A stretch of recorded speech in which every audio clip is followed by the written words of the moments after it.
Aloha, my name is Leimo Mishir. I am a tobacco addiction treatment specialist for Hui Malama Ola Na Oiwi, the Native Hawaiian healthcare system for Hawaii Island. I work with people who want to quit their tobacco addiction.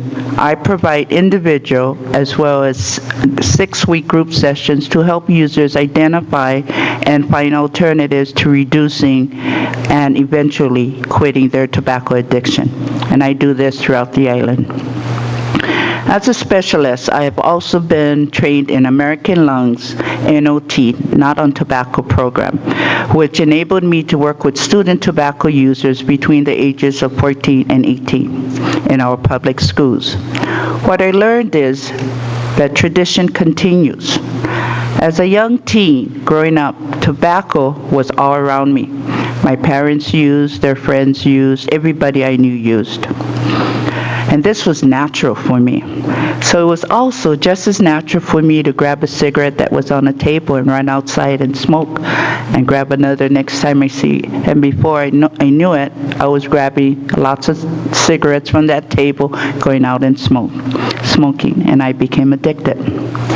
While working with student users, their stories were the same, how they started and how much tobacco, is part of their lives.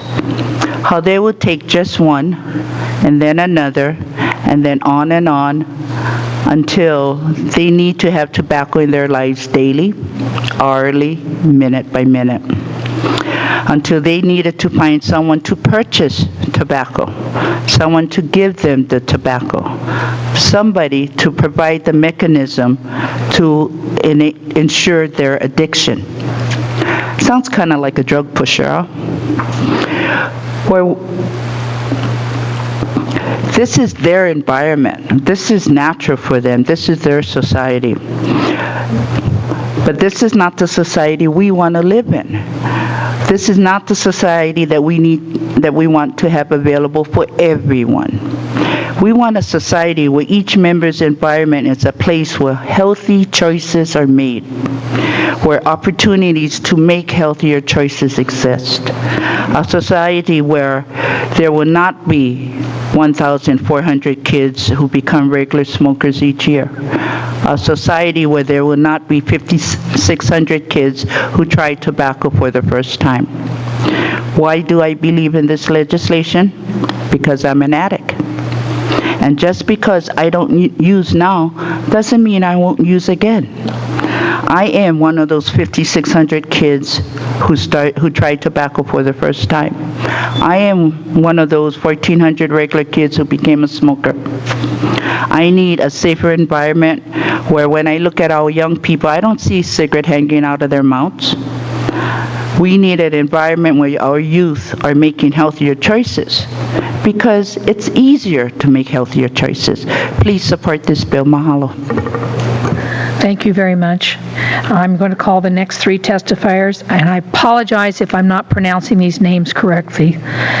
Dayan Agaya, is that even close? Dalen Agaya, are you here? Please come up.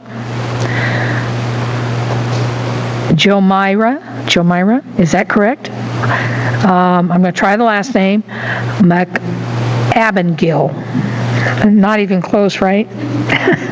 Okay. All right. Next, Stacy Brighthaupt. Brighthaupt? My goodness. All right. Let's start with Dalen. Please introduce yourself.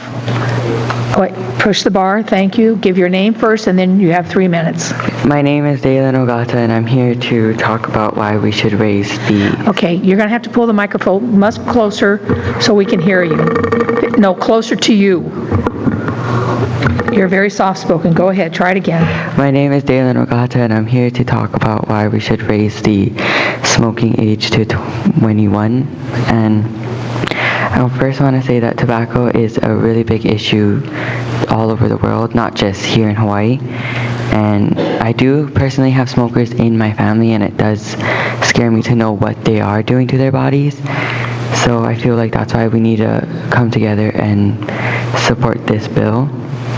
So one of the things that mainly concerns me is that 88% of smokers that start smoking before the age of 18, and smokers potentially lose 13 to 14 years of their lives.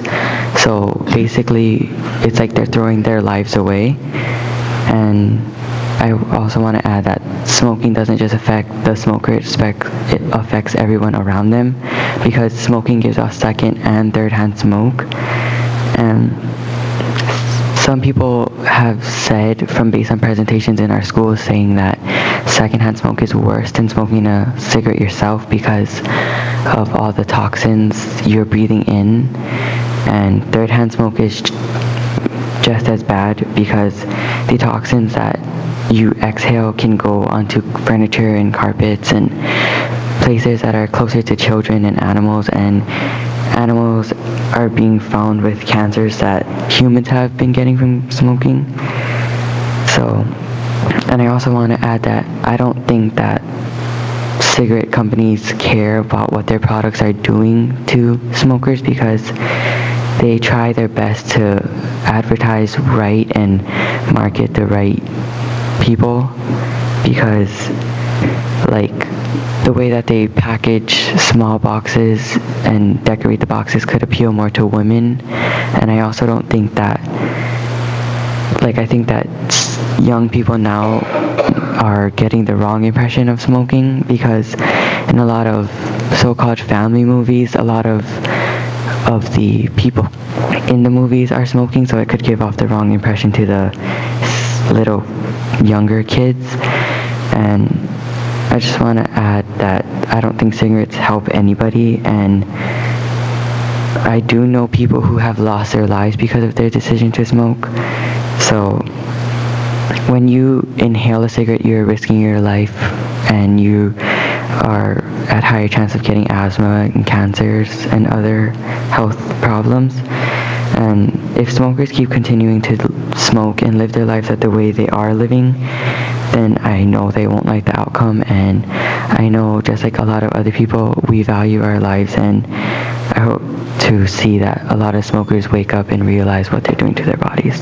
Thank you. Thank you. Jomira, please move the mic in front of you. Jomira? They're actually here to support. Okay, so thank you, all three of you, for supporting the bill. All right, next, Tristan DeAguiar and Cade Ducey. Am I saying that right? Duche, okay, let's make a little accent mark there. Okay, Cade, are you going to be speaking or just supporting? Okay, Tristan, is it Tristan? Yeah. Okay, please state your name very clearly, and then you've got 3 minutes. My name is Tristan DeAguiar. Well, good morning, council members. I am here to support the raising tobacco sales to the age of 21. So, do you remember when you were 10 years old, looking at teenagers that swore and smoked? You thought, how can they live with themselves? Well, that same kid might grow up and become that person. Tobacco is dangerous and can harm your body. It will harm your body, and the more you take, the more damage it will do. Tobacco doesn't only hurt you, but it hurts everyone around you. Secondhand smoke is just as deadly as first-hand smoke. Tobacco heads you on the wrong path and may stop you from achieving your dreams. Tobacco use kills nearly 400,000 Americans every year, 95% of whom start smoking regularly before the age of 21. Just to say something personal, my dad was a smoker, and I grew up with him being a smoker. He never wanted it around me, so he would always go outside and close the glass door so that I wouldn't get affected by it. And sometimes I would start to cough, so he quit because of me, and I really appreciate that, because it saved not only my life, but it saved his life too. And yeah, so please vote for tobacco sales to be raised to the age of 21 in the county of Hawaii. Thank you very Thank you. much, Tristan. Okay, oops. Sally Anchetta. Asani Dvorsky. Oh, DV, Dvorsky, got it. And Emily Marie Gamby. Okay, so Ms. Anchetta, please identify yourself. Thank you. Good morning, Council Committee Chair Ford and council members. It's an honor to be here today. I am Sally Anchetta. I am the Tobacco-Free Coalition Coordinator from East Hawaii. And I really wanted to share with you today not a lot of statistics and a lot of facts, which you know, which was in my written testimony, but I wanted to share with you the voice of the community that has supported this bill. We have been out in the community since February 2013 with a petition drive and getting out information, and just wanted to hear back from the people if they felt that this was a good idea. So I wanted to share with you some of the facts that we have. What I have here today is a stack of petitions from our community that we have raised nearly 1,000 signatures, either in person or online. And I just wanted to share with you so you have an idea of where they came from. It actually started in Honoka'a, and I thought it started in Pahoa, but when I did my research last night, Honoka'a went out, Hamakua Health Center started putting around the petition with patients and people that were visiting. So they were the first place that our petition went out to, and there was just in 2 small events, 70 signatures. Then we went out to Pahoa on a very busy Saturday in February when there was a lot of other events and it was storming, and we still received 35 signatures from an event for Patch, for a early childhood education event. Then we came back to Hilo for the Heart Walk, and the largest group of signatures of this petition were from UH Hilo when they had the Student Relay for Life. We had over 100 signatures at that overnight event. And West Hawaii was doing their own drive, and just in a few months they had almost 200 signatures of their petition. Then this summer we were busy doing other events, and we came back to the fall, and just recently at the EMS run, Ladies Night Out, and the Health Fest that was out at Kamehameha Schools the day before school started received nearly 200 petition signatures. We were just recently at UH Hilo, and in about a half an hour, 77 students signed the petition. But what's most startling is we went out to Waikea High, and in just a half an hour, we had, 3 days events, we had 110 students and a few teachers sign, but in a half an hour, 150 students came out to the largest participation I've ever seen at Waikea High and signed a pledge card saying why they said that tobacco sales should be raised to 21. And I think that's the voice you need to listen to because it affects them. These students are 18 and younger, but they support this bill. I submitted 120 pieces of testimony for Waikea High on their behalf, 75 pieces of written testimony, 100 pieces of postcard testimony. We have students from Kona Waina High and Kealakehi High, and I'd like all the students to please stand up, if you don't mind at this time. These are your reasons to raise this age of sale. They're here giving their voice. Thank you, students. And I think it's important that you hear from one final student from Waikea High. Yes, ma'am. Your 3 minutes is up. Okay, thank you for letting me submit their testimony. Thank you very much. Asani Dvorsky. Good morning, council members. My name is Asani Dvorsky, and I'm a 9th grader at Kealakehe High School. When my father was 8 years old, my grandparents, his parents, allowed him to smoke in his bedroom. They would buy him cigarettes because they were avid smokers, addicts, for about 25 years. I remember stories that my dad told me when he was in high school, my age, of his older friends going out and buying him cigarettes. And he said that it was one of the scariest experiences because he didn't want to be caught. And so about 3 years ago, I went and lived with him in New Jersey because my parents are split up. And within that span of time, I contracted bronchitis twice and had a a cough that was so bad that I had to be hospitalized because of his smoking. He would smoke in the house, in my room, with the windows closed. And so I think that just because of secondhand smoke and just because of the chronic cough that I received, I'd been completely healthy before, but that made me really step back and take a look at where I want to be when I'm 18 years old, and I don't want to be a smoker. And so I support the raising of the legal age for buying tobacco. Thank you.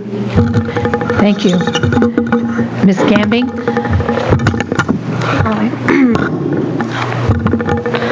Aloha, council members. My name's Emily Marie Gambing. I would just like to tell you a brief story of me talking to my little cousin. It was just a couple months ago. I was talking to her.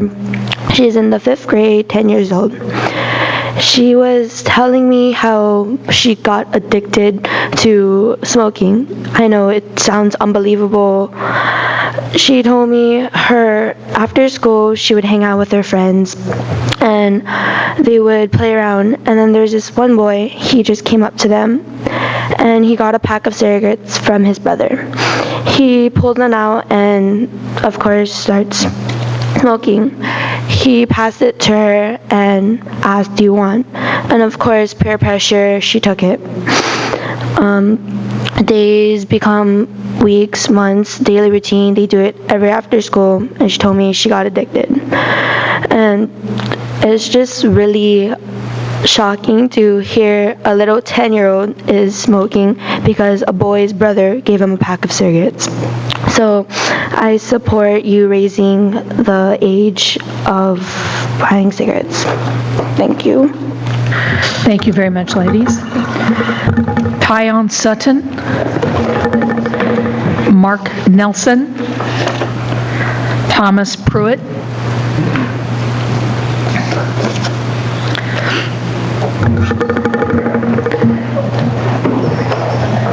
all right, who's Tyon? Talon, T-A-L-O-N? Yep. Talon. All right, please identify yourself into the microphone. Make sure you're speaking close to it, and you have 3 minutes. All right. I'm Talon Sutton. I'm representing technically Keaukehe. And I support this whole bill for raising up the smoking age to 21. My main reason behind this whole thing is 9 times out of 10, when you turn 18, you're going to test everything you can possibly do at that age. Now, most of this, fine. You can drive, great. You do it 16, 17, whenever you can. But smoking, at a certain point, does become lethal. There are numerous health concerns, and eventually you could die if you don't quit at a certain point. And no matter when you quit, there are certain permanent causes. So, I've had family who has smoked or started smoking. I have a great-grandfather who has died from emphysema, some of it involving smoking. I have a grandmother on my dad's side who is very sick, some of it also because of smoking. Smoking causes huge problems, and I seriously support this bill. Thank you. Thank you. Mr. Nelson? Ready to go? Already push? Yeah. Going towards There we you. go. Yeah. Thanks for listening to me here, and I oppose this bill. I, too, my name is Mark Nelson, local business owner, been here since a teenager. I, too, am an Eagle Scout. I, too, am a college graduate from Robert Gordon University, summa cum laude. I'm also an economist. I was an economist for the Department of Justice for 18 years, the Montana Criminal Investigation Bureau, Idaho Criminal Investigation Bureau, and 6 other Criminal Investigation Bureau states. Okay, what I asked is did the council consult with legal counsel before they attempted to implement these measures? It's a question. Second, we've discussed the types of laws below, and we've got controversy prohibiting the illegal sales by retailers and imposing penalties on underage persons for possessions, what they call PUP, possessions of tobacco and related products. As an Eagle Scout, so is the young man behind me. Did you know that a match is considered a tobacco product? So therefore, no one under the age of 18 and 21 can buy a match, a lighter, etc. Those are the laws. Okay, now we go into, let's see here. I think that the state of Hawaii, in fact, the county here is funded under the Hawaii Cancer Research Fund, the Trauma System Fund, the Emergency Medical Service Fund, and the Community Health Service Fund under the Tobacco Tax Act. Our county alone here this year, this is as of August 19th, 2013, by the state's own tobacco tax collections in our county here. As of today, as of August 19th, we've collected $250,000 and $435.28 in taxes for the tobacco tax. If we reduce this, we're going to reduce 20% of that fund, and I'll go into my numbers here later, but if we reduce this to the age of 21 years old, we're going to reduce that tax revenue. So this is just specifics here by the state of Hawaii. In 1999, the youngest age, or the average age smoking in what the state considered was 17.4 years of age. 2013, we're now looking at 18.9 years of age by the state. And it was funded through these programs to help educate the kids. Okay? So if we reduce that funding, okay, now let's look at the math from this as an economist. We're going to lose $429,000, we're going to gain $429,000 in revenue. We're going to lose 20%, that gets us to $343,000. We lost $85,000 in revenue.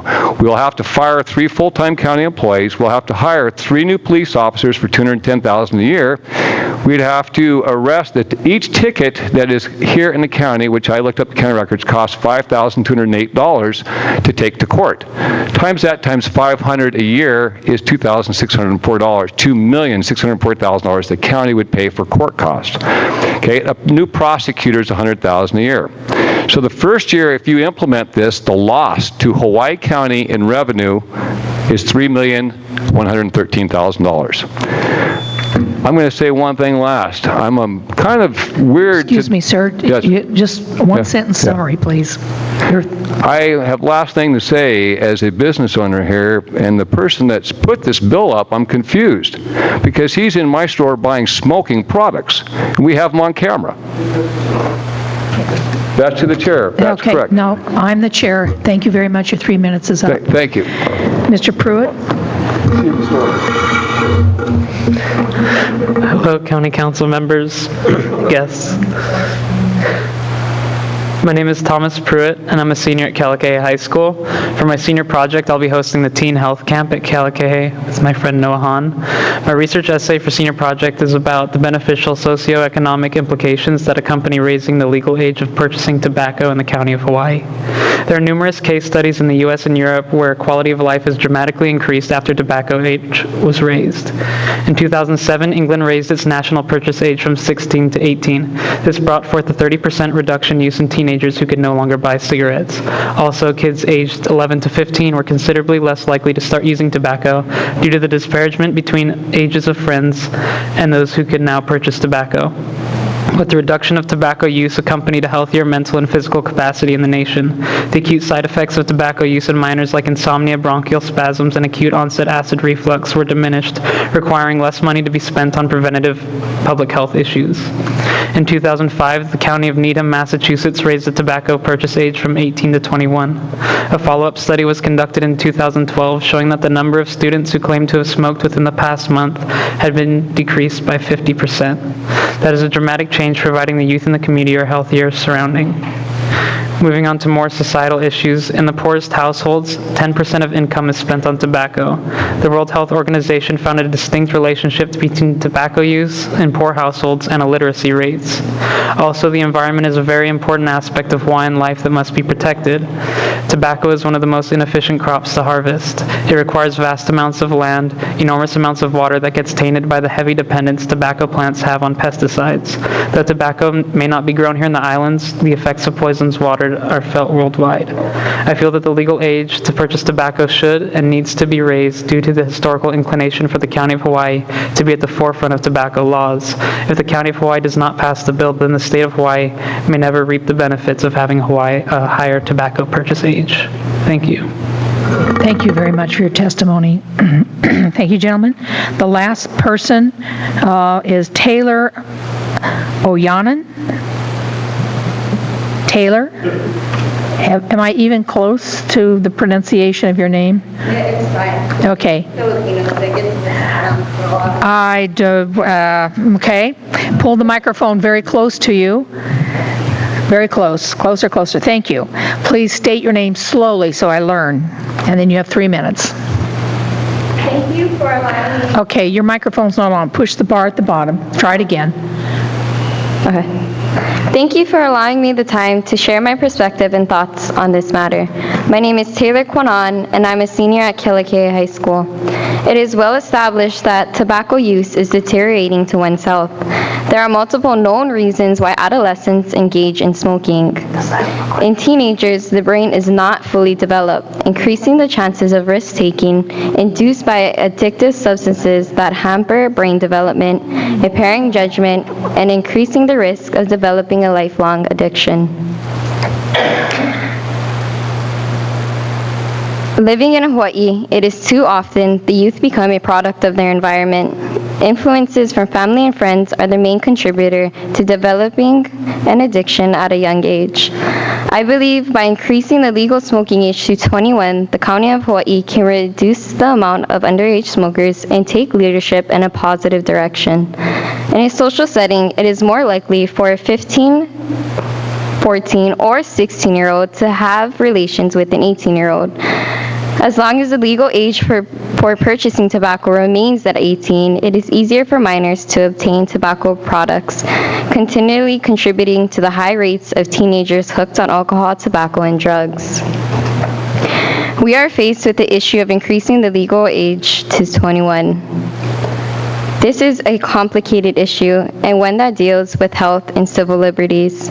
While it may seem like the only ones in favor of this resolution are non-smoking adults, I can reassure you that this is not the case.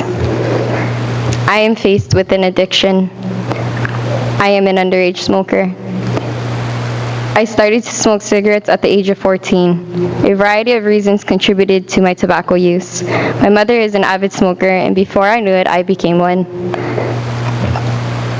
At one point in my life, I falsely believed cigarettes established maturity and social acceptance. At other times, it became a coping mechanism. I appreciate the testimony given by many others, but I know many of them view this issue from an observer's perspective. For me, this issue is quite personal. Today, I am ashamed of this addiction I have accumulated over the years. I wonder if the ease of access to tobacco was different, and if the dialogue that is happening now happened 5 years ago, would I be a smoker at all? My name is Taylor. I am 16. I am a smoker, and I am in full support of this bill. In a continually changing world, we must alter the laws to meet the needs of the collective in a new and powerful way. I have a 12-year-old brother and a 6-year-old sister. I hope through measures like this, they can break the generational bind that tobacco products have had in my family. This is a bold and appropriate step. There is one thing I support more than this bill, and it is moving forward towards a better Hawaii. Thank you.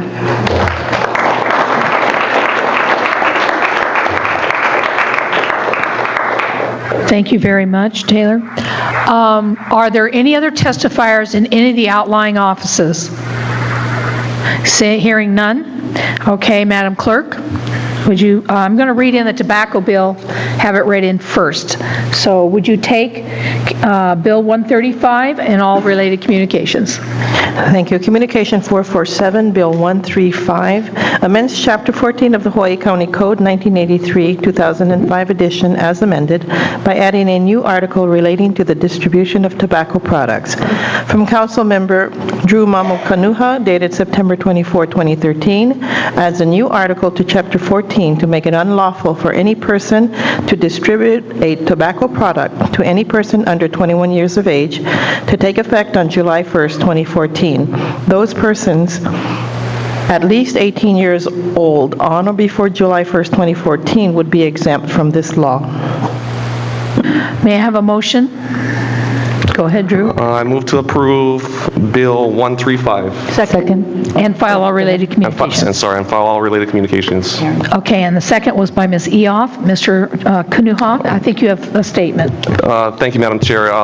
I'm not going to go into the person that just, Mr. Pruitt, that said something earlier, but I just wanted to thank all of you for coming. You know, this is an amazing time, and thank you for taking the time out of your day to support such great legislation. And just wanted to give you guys a round of applause for all your efforts in everything that you do in this community, so thank you. Also want to acknowledge the Coalition for Tobacco-Free Hawaii for everything that they've done throughout this whole community. Brenda Larson, who was former West Hawaii coordinator, Heidi Hao, who I met a while ago, of course, Sally Anchetta, mahalo for everything that you've been doing, our legislative research branch, the Corporation Council for helping me vet this through the legalities, and our prosecutor's office, I see Mitch Roth on the other side, and the police department for being the department responsible for this. Just some mahalo and acknowledgement to everybody. So the purpose, let me start off by saying that this legislation does not intend to infringe on anyone's rights or freedoms. It does not seek to outlaw tobacco, but simply make retailers responsible for its sale, its distribution. My commitment is to help our young people live longer and healthier lives than the generation who came before them, and improve the overall health of our island, because healthy people make healthy communities. This legislation attempts at reducing or at least delaying smoking initiation among our youth. If we can prevent them from smoking to begin with, then there's a good chance that they will not become lifelong smokers. We all know the harmful effects of tobacco. Substantial studies have been done to prove this. It remains the leading cause of preventable premature death in the U.S. So, basically for me, I urge my council members to please support and pass this bill for the good of our keiki and for the good of our community. I'm sure you've all read the bill and what it does. So if you have any questions, I'll be here. We have our prosecutors out there and everybody else willing to answer any questions you guys may have. So thank you very much. Before I call the next person, Mr. Kanuha, without referring to any particular person, I do think, this is my opinion, you don't have to do it, important for you to say what you needed to say. I have never bought a smoking product in my life. Thank you. And I have no idea who this person is or where he has a store, so thank you. Thank you. Ms. Poindexter. Thank you. And first, I'd like to thank Councilmember Drew Mamo Kanuha for bringing this bill forward, because I think it's really, really important, because smoking kills. We know that. That's a fact. It's not right. I heard testimony about going to war at 18. So it's not right to me to compare going to war to addiction. That's crazy. It's like comparing apples and oranges. It's also not right to say that it's none of my business and I should mind my own business. I'm a concerned grandmother. I'm a concerned citizen, and I care about the health of our community and especially our youth. So to hear that was very disheartening for people to say, mind your own business for kids who are 18. You are our business. I have grandchildren your age too, and I care about them. It's about love. It's about caring for our people. If we can save one life by passing Bill 135, it'll be worth it. I really feel it'll be worth it. And to the gentleman who testified about money, I feel so insulted by that, because there is no amount of money that can compare to the loss of a life. No amount of money. And I've experienced the loss of a life, so I know that. So I feel very insulted when they come in and compare it to money. So I am definitely in support of this bill, and I thank you for bringing this forward. And I encourage my fellow council members to vote for this bill. Thank you.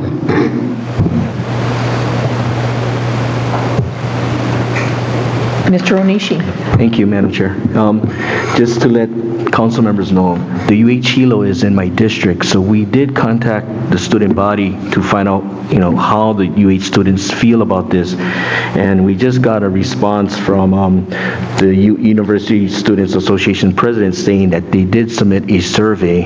And I guess the question is, and it states, it's basically how the students feel about raising the tobacco age of usage and purchasing and what they consider tobacco products. Okay, so they should have that results by the end of this Friday, and so at the next meeting, I should have you folks the results of what the UH students from the survey, what the results was. Okay, I wanted to have Sally come up, and is there someone else from the state tobacco free here?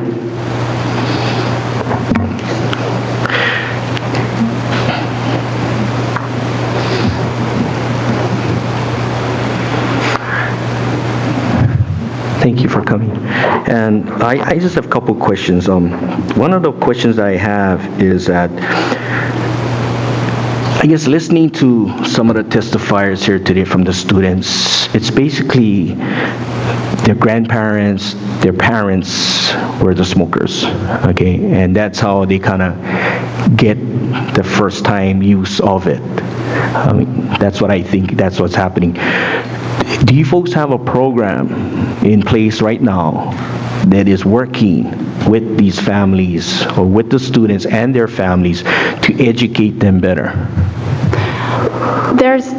We're not direct service providers at the coalition. We support those that are service providers, like Leimomi, who testified earlier from Hui Malama. And there is limited youth prevention programs in the schools. In Hawaii County, in East Hawaii, we actually created a program because of the limited amount of programs in the DOE, which is called What About Tobacco, which the College of Pharmacy is now doing in about 10 East Hawaii elementary schools for fourth graders to help them never start smoking. But other than that, speaking with DOE officials, especially those that work in health and wellness and physical activity, there is very limited amount of tobacco prevention education in the schools. And we all have family members that use tobacco products, but most of the testimony that I submitted on behalf of the Waikea High School students, 75 pieces of written testimony, many pieces talk about high school students using tobacco products around them. Okay, and let me stop you. Okay, so because, I was going to ask you about that too, because you mentioned about Waikea High School doing that survey. Now, the way I understand, you're saying that the Waikea High School students believe that this ordinance 18 to 21 should be in place. So are they saying that adults 18 to 21 are purchasing these tobacco products for them? According to the Hawaii Youth Survey, it's a survey. No, I'm saying about this Waikea students that you just talked about. Right. Are they saying that? Yes. They're saying that? And there was testimony I was going to read by one student, Taylor, and I submitted her testimony there. She is stating that it's very easy for high school students to have access to tobacco products because they know somebody on campus that will buy for them and they give them the money. And it's also researched in the Hawaii Youth Tobacco Survey that students self-disclose how they get their tobacco products, and over 25% get their tobacco products from an older youth that can purchase it for them. Okay, so now, even if they're like, say, I think someone mentioned like 10 years old, right? And so someone older or is purchasing that for them, or are they getting it are they like stealing it from their parents? What I know from being a former coordinator of American Lung Association, and I worked with Leimomi helping high school students quit smoking with the NOT program. Everybody who has worked on this legislation and passing this through. Thank you. Aloha. Thank you, Ms. Ford. You're chairing the meeting from the back of the room, so that gives me a lot of time here. Okay, thank you. First off, I want to state that I'm going to support the bill. Thank you, Mr. Kunoha, for taking the initiative to do this. It's been about over 5 years since Bill 224 when we prohibited smoking at our parks and beaches. Back Back then, you know, was a really controversial issue, I thought, back then, but now it seems to be, there's a much more comfortable feeling in expressing the message. And the message is simply this, is to protect the public health and welfare of our people, and people from our children to our senior citizens, our kupuna.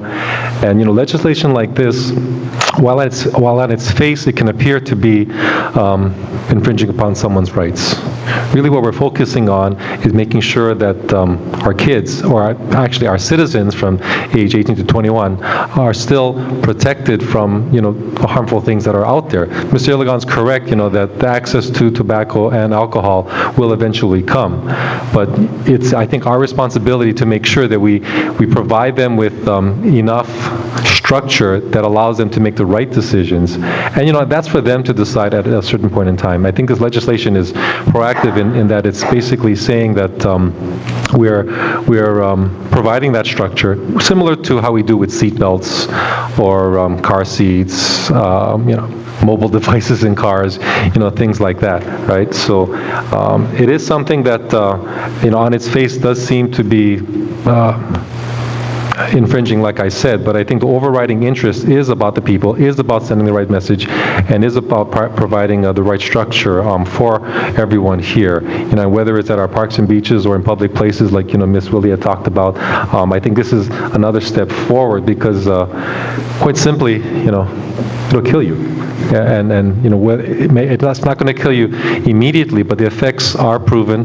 We've known this for years, and it's taken a long time to get where we are, but I'm really happy to see that the mainstream sentiment is, you know, to make sure that we make responsible choices. So without commenting on, you know, whether it's your choice or not to smoke or drink, I mean, that is your personal choice. But I think we as a council have that responsibility to help provide the structure so that our citizens can make the right decisions. So I'll support this. Thank you. Thank you. Mr. Kanuha. I'm sorry, Ms. Willie? Did you? Ms. Eoffnet hasn't gone. Oh, I'm sorry, I didn't have it. Ms. Eoff, please go ahead. Thank you very much. And I too wanted to thank all the students for being here today and for taking part in our government. It's really great to see everybody here, and thank you to your teachers for allowing you the time to come before us. I'm going to support the bill, and I don't really feel like it's infringing on anybody's rights, because basically the bill prohibits the sale of alcohol, of tobacco, to anyone under 21. So we have to remember that this bill is just about selling tobacco to somebody under 21. And with that, I'll yield. Thank you. Thank you, Mr. Kanuha. Thank you, Madam Chair. I just wanted to bring up our Corporation Council. There's a question about legality about the bill, and wanted to get your opinion for the public. He didn't really bring up any specifics within his testimony, but just on the legality, if us as a council are able to basically pass this bill. Good morning, members of the committee. Lincoln Ashita Corporation Council. Mr. Kanuha, your question is whether the county has jurisdiction and authority to pass this legislation. Yes. Thank you. Simple answer, simple question. Maybe that's just for the public's understanding about that. Okay. I guess since I bothered to walk up here, I should at least say a little more. I think what you're. I think what you want to elaborate on your yes? Oh, okay. Thank you. Normally you cannot shut me up, so this is a little reversal here. But can you bring your microphone yes, I will, Ms. Ford. Thank you. Can you give him a little more sound? I think perhaps what Mr. Kanuha is referencing is when the county has jurisdiction through its police powers or other powers to legislate in areas, especially when those areas arguably, or some may contend, arguably infringe upon personal freedoms or rights. Is that what I hear you saying, or no?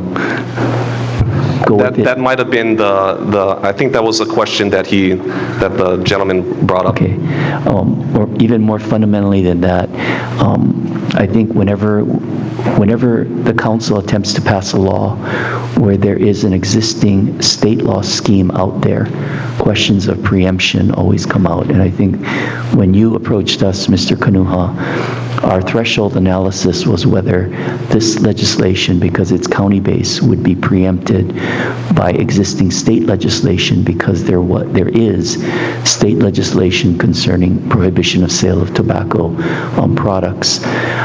Through our research and consultation, we determined that it is not preempted. So that was a good start.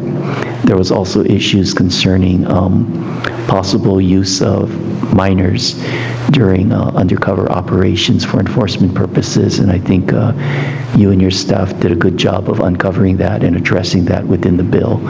So, I mean, that really speaks to you, Mr. Kanuha, and your staff, that you did all the legwork up front with all the stakeholders, the legal, law enforcement, rather than having that debate later in front of the council. So we're good there. Generally, on the last point about the authority to legislate, you know, that's not so much of a legal question because we've already answered the question, you can. Now it's the policy question, whether you should. And that's where the collective wisdom and knowledge of you 9 council members, you know, that's your job. And I think that whether we are going to be a county that prohibits the sale of these products to persons under the age of 21. We know that you can do that. So I guess I'm sort of lobbying the tennis ball back over to your side of the court, council members, to say now it's your decision to make whether you should do that. I don't believe that it's an unconstitutional infringement on personal rights if that's a question asked. It's not, because I think there's a reasonable nexus here. So I'm not sure if I've answered your questions or not. Yes, you've answered all the questions that I had. So now it's time to shut up, in other words, right? You're fine, but I'll yield to any other council members who have any questions for Mr. Ishida. Okay. I'm going to call on Ms. Williams next, but... I'll stay. I'll yes, stay. Thank you. But I do want you to talk about preemption and why it is not a problem. You have students here that we need to educate. Holy cow. Okay. Unlike Mr. Iligan, I guess it was a lot longer than since I was 27 and in school. 27, that's just freaking me out, Mr. Iligan. But preemption, is preemption. I'm gonna, if you mind, I can address the students here then. Okay, students, what preemption is, whenever you hear lawyers or judges in the law talk about what preemption is, we kind of think of it like, you know, there's the federal government, the state government, and the county government, right? There's 3 different governments out there that, you know, we all are a part of, we all respect. For example, every April 15th of every year, like your parents or your uncles and aunties, they pay federal income tax. So that's a federal law that says on April 15th, we have to pay federal tax. State, what's an example of a good state law that you can think of? There's going to be a presentation later by our prosecutor and some others about traffic safety and drunk driving. If say that you are, not you, hopefully not you for sure, but someone out there gets busted for drunk driving, that's not a federal law, that's not a local county law, that's a state law. In other words, if that happens on Maui, it happens on Oahu, it happens here on the Big Island, it's the same law that applies because that's a state law. Then the next level of law is what's happening here before this council. These are the 9 council members who are elected to make our local laws, laws that apply only here on the Big Island. Okay? And whenever you talk about preemption, what it says is this. These council members, they can only pass laws that apply here on the Big Island as long as it doesn't conflict with any state or federal law out there. Okay? I kind of tell people sometimes it's like looking at the big fish, the medium-sized fish, and the small fish in the pond. Okay, the federal government is the big hungry fish. Okay, and they can eat the medium-sized fish, which is the state, and then the council members here are like the manini. Nah, no kidding. Nah, just teasing you guys.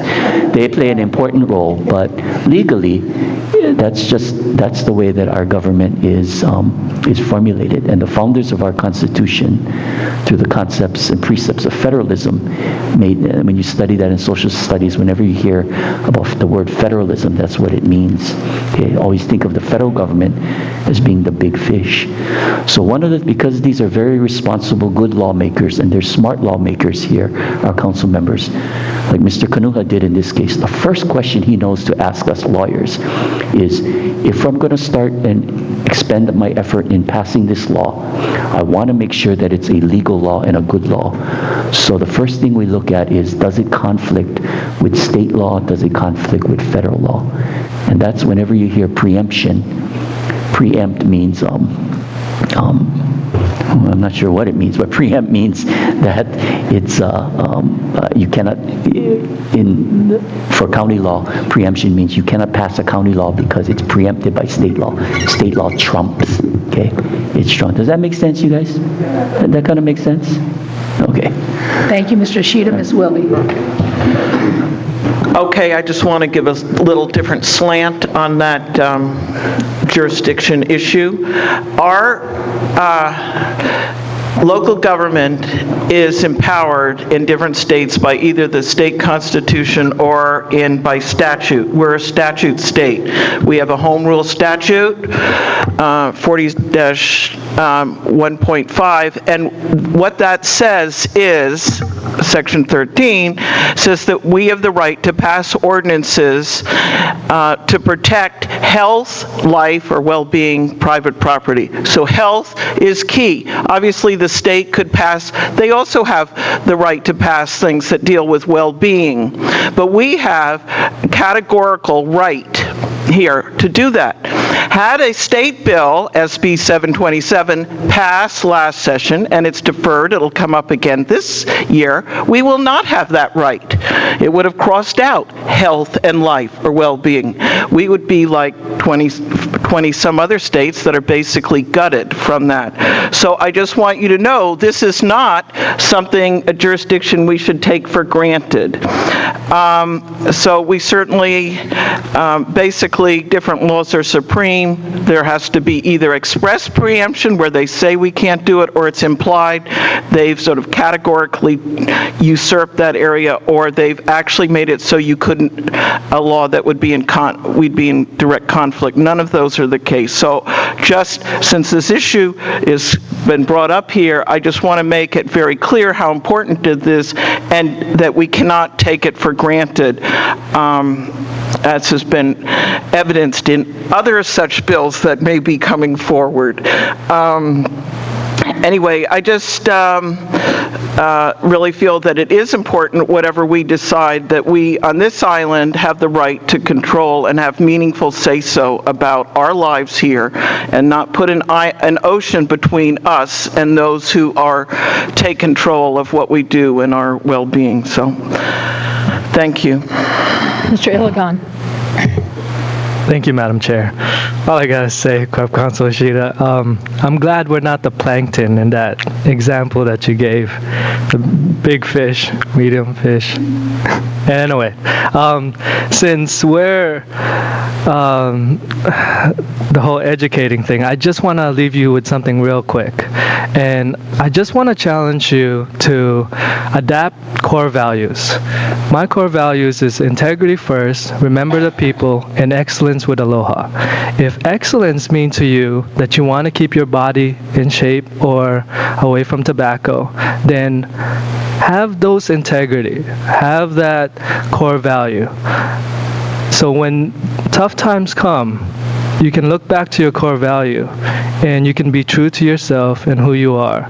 So I just want to say, I know it's kind of early, and maybe the core value is do well in school. And you keep thinking about that and you'll do well.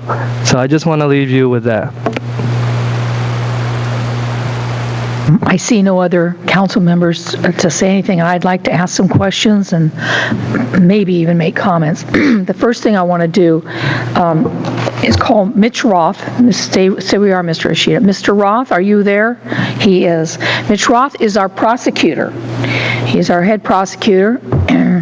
Mr. Roth, I suspect you might have some words to say, what it is you'd like to say. Thank you, Councilwoman Ford, and all the other members and our students who are over there. We were asked about this bill, whether we could enforce this law, and it is something that we can enforce, and it is something that really is important to the health and safety of our county. Like some of the people who testified, I too have had a parent who has passed away because of tobacco products. My father died when he was, I believe, 59 years old of heart failure, which was caused by his early smoking. What we're looking at with this bill is, from our side, that we're trying to keep our kids and our people safe and healthy, which is the core values that we try to run, or I try to run my office on. So as far as can we prosecute these cases, can the cases be made, we believe they will, but I don't see this as a bill that is going to generate a lot of cases. That's not really the purpose. A couple of years ago, the same Tobacco-Free Coalition, and at that time, I believe it was Councilman Yoshimoto, who brought forward the no smoking on beaches. They said, well, how many of these cases are we going to prosecute? You're going to bring out all these cases. Well, we haven't prosecuted very many of those cases. And people may say, well, that law has failed then. But actually, if you look at the beaches today, there's a whole lot less cigarettes on our beaches. And so, are there people that smoke? Yeah, there's some people that smoke on the beaches, but basically you've changed the attitude of people and said, you sent a message that it's not okay to smoke on our beaches. So that bill, well, we haven't prosecuted a lot of cases, has been tremendously successful. As with this one, we don't expect to prosecute a lot of cases. We're just sending a message, hey, it's not cool to sell tobacco products to kids. So. Thank you, Mr. Roth. Thank you for the opportunity to testify. All right, Mr. Ishida. Yes. I have raised a question in the section under prohibition, verification of age, and penalties. First, let me just make a comment. I support the bill, but I see no reason to exempt people between the ages of 18 and 21. I just don't. Let's stop it. But Mr. Ishida, the reason I called you up here was I wasn't sure that this Section A did what I think the drafter of the bill really meant it to say, and I could be wrong. Would you enlighten me? Well, let me just read it into the record. Okay. The section that you're talking about is in the new subsection A as in alpha, where it says it is unlawful for any person to distribute a tobacco product to any person under 21 years of age, with the exception of any person who is 18 years of age or older before or on June 30th, 2014, and at such time could be a lawful recipient of a tobacco product. As I understand your question, I think the intention of this section was to, I guess, grandfather in or exempt persons who reached 18 at the time that the bill passed. And I just want to look over at Mr. Kanula and ask if that is accurate, and he's nodding his head. Yes. So, Ms. Ford, your I guess your query that you bring up, because we all want to make sure this is a good bill, is whether a reading of this language would effectively just exempt everybody? Is that, or any person who is born and is alive but is not 18 come June 30th, 2014? Yeah, I was a little concerned by that. And I could be wrong. I wasn't sure. Our ace, John Hendricks, is in town. I saw him around. Is he around? Not sure if John Hendricks from LRB, they're really good at statutory construction.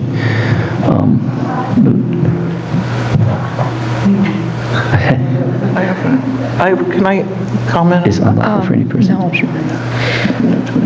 Okay. So, I'm not, Hold on a second. okay. With the exception of any person who is 18 years of age. The way you read it, with the emphasis you used, made it more clear to me what this really says. But I have to say, this is just, I'm going to support this bill, but I see no reason to have an exempted group. I think it should be 21. It's over with now. And I'd like you to respond to that. Thank you. Thank you, Ms. Ford. My original bill accomplished that. But then when I vetted it through the community and the coalition, they came back and said, you know what, if this bill does pass, you know, it currently is legal for people, for our young adults who are 18, 19, 20, 21, to be able to purchase tobacco. So I kind of, you know, was working with them, working with the community, and working with retailers, and kind of already did a compromise before it came to the council, because that was kind of the compromise I see between retailers, those individuals who are within that age, and us, I mean myself, who I thought should be 21 and under, and just completely ban it, or prohibit it, I'm sorry. And so we came up with a compromise between that, and that's the bill that we currently have now. And it was kind of hard to get the exact wording of it, a little bit difficult, but we worked with John, and maybe he can explain a little bit more. But that's where the grandfathering in came from. In section B, it says if the parents of the prospective recipient is less than 27 years. You know, I know in alcohol, it's under 30. You can't buy alcohol if you look like you're under 30. They're going to card you. And I remember I got carded when I was 27. I don't know why 27 years was chosen, but I can live with 27. That's not an issue. The problem that I see is you go into a retailer and you look like you're 27 or younger, and you want to buy tobacco. And so the first thing they do is card you, and then they got to stand there and figure out, you know, when is your birthday? Are you part of the exempted group? And the person next to them who's 18 but was born after that date, they're not going to sell to that person, but they're going to sell to this 18-year-old. And I find that to be difficult.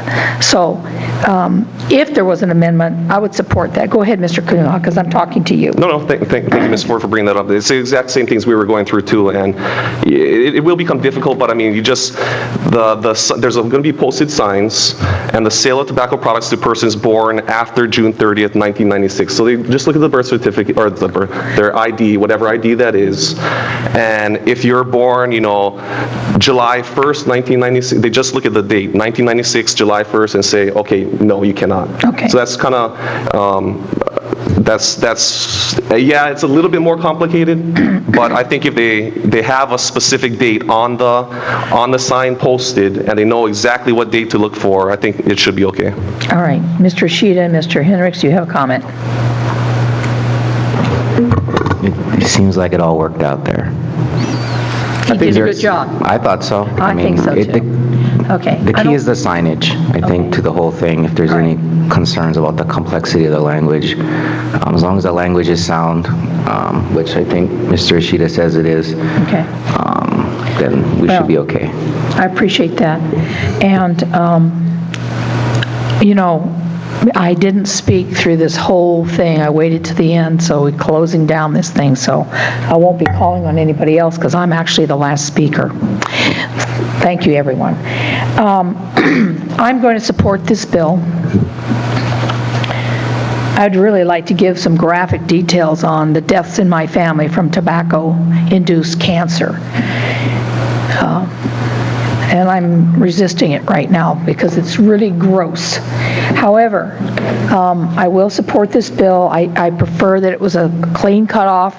I can live with this, though, because it's only going to last for 3 years and then it's over with. So I will support this. Madam Clerk, please take a roll call vote. Sure. Ms. Eoff? Aye. Mr. Ilagan? Aye. Mr. Kanuha? Aye. Mr. Kern? Aye. Mr. Onishi? Ms. Poindexter? Aye. Ms. Willie? Mr. Yoshimoto? Aye. Chair Ford? Chair Ford, you have 9 ayes. Bill 135 passes.